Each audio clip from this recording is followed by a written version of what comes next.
Welcome to the part 2 of making this table. Nahuman naman kita sa lamisa, dili na pud ta sa ilalom. So, naggabas-gabas ta kay ato ning pandayan ning ilawom para na pud tay mabutangan sa ilawom ani. Gihawoy na intaw gumabas, mo na paluma-luma. Kani mga tabla mga salin-salin man ni sa akong papa, so ako siyang gigamit. Sayang man pud guys kung dili nimo gamiton. Mao nang need gid nato mahimong resourceful kay kung unsay available sa ato ang palibot mao lang na ato ang buhaton as of now.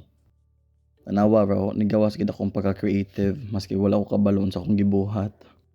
Disclaimer lang, dili ko professional aning carpentry pero kabalo kog mga basic skills. Ug usa pa, for personal purposes man pud ni siya, dili naman ni siya ibaligya. Ang importante lang yun ani magamit ning lamisa sa balay. And that's it. Nahuman na gid nato ang lamisa nya. Pwede na nato siya gamiton for personal purposes or gyud ni. Dili pa ni siya mabaligya kay dili man ta professional. That's all.